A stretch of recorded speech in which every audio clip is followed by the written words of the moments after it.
On va donner tout de suite la parole à Sémia, si elle est là. Professeur Qasim est là. Oui, elle est là. Donc il va nous donner le point de vue du néonatologiste et qui va nous dire quelles sont les thérapeutiques qu'on pourrait administrer à la mère qui pourraient prévenir la prématurité. Je vous en prie. Donc, je tiens à remercier en mon nom et au nom du professeur Qasim les organisateurs et la STGO de nous avoir associés à cette journée.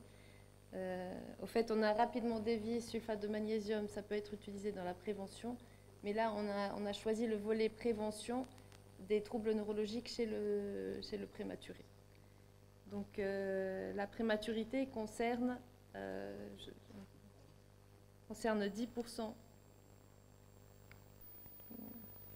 10% des naissances vivantes partout dans le monde. C'est pareil, il y a 10% de naissances prématurées en Australie, 10% de naissances vivantes en Afrique. Donc la menace d'accouchement prématuré n'est pas prise en charge de la même façon partout dans le monde parce que la réanimation néonatale a besoin de moyens et ces moyens ne sont pas les mêmes partout dans le monde. Donc là, c'est une courbe que j'ai empruntée à l'étude Épipage 2. Ça montre la survie sans séquelles importante selon le terme de la naissance. Et là, on voit que, comme on peut se l'attendre, que les séquelles sont moins importantes plus l'âge gestationnel est important. Là, on voit la même courbe, mais celle qui est en vert représente la survie sans séquelles importantes dans le reste de l'humanité. C'est-à-dire que ça conforte le fait que pas tous les prématurés sont pris en charge de la même façon et la survie sans séquelles n'est pas la même partout dans le monde. Donc, quand on parle de séquelles importantes chez le prématuré, on parle surtout de séquelles neurosensorielles, à savoir les séquelles ophtalmiques, la rétinopathie du prématuré, mais aussi de l'infirmité motrice cérébrale. Donc, l'infirmité motrice cérébrale est un problème qui est grave chez l'enfant qui en est atteint, le futur adulte, la famille et la société en général. Donc, ça existe partout dans le monde et les profils des patients diffèrent selon les pays.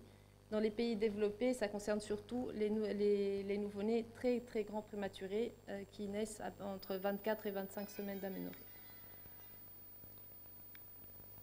Donc, le sulfate de magnésium est largement utilisé en obstétrique. Il a été utilisé pour la menace d'accouchement prématuré. Pour la prééclampsie sévère, il l'est encore.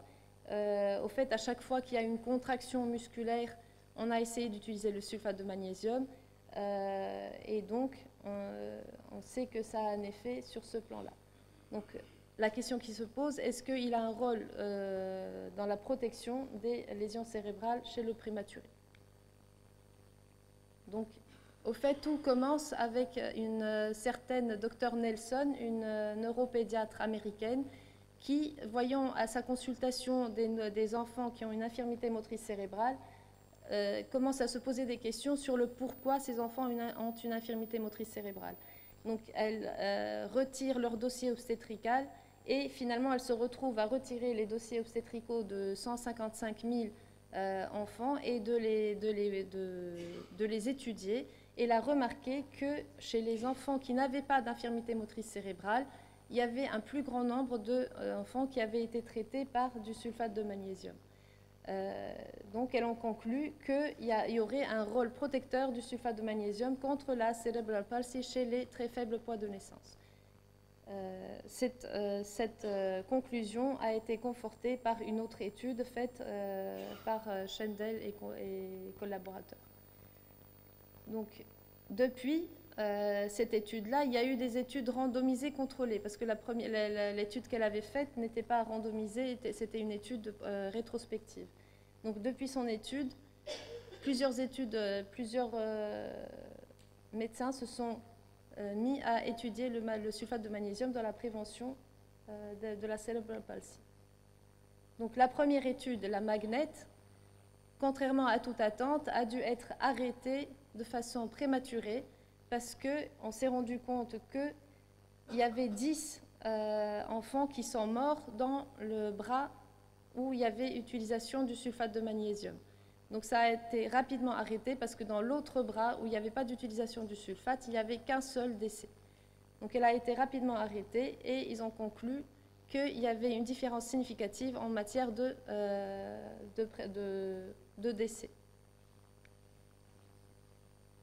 Cette conclusion a été confortée par une autre revue, une revue de la Cochrane en 2002, qui montre 3 fois plus de risque d'avoir une mortalité en cas d'utilisation prénatale du sulfate de magnésium.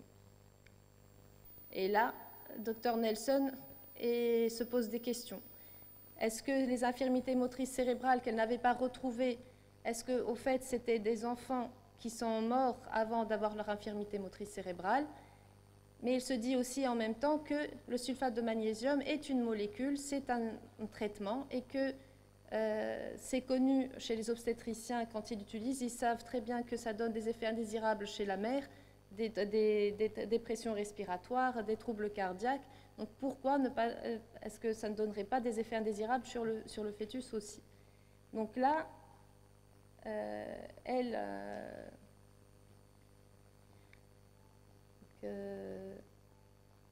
se pose des questions et il y a d'autres études quand même qui vont venir. Donc, attendez. Il y a l'étude Magnet qui utilise, elle, de faibles doses de magnésium.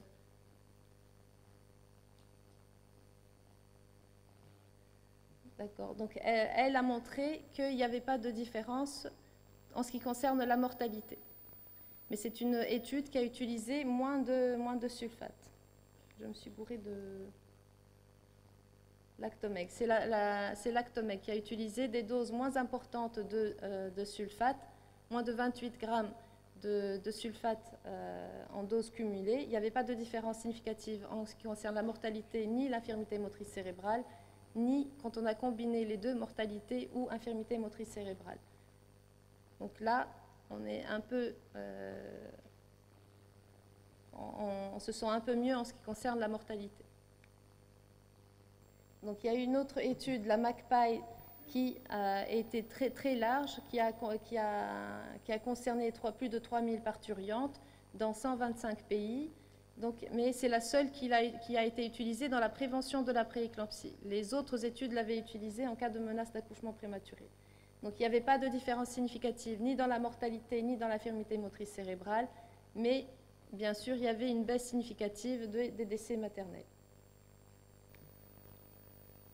Donc une étude française, la Prémag, a concerné 688 femmes de moins de 33 semaines qui avaient une menace d'accouchement prématuré, et celle-ci n'a pas montré, comme les autres études, une différence de la mortalité ni en ce qui concerne l'infirmité motrice cérébrale.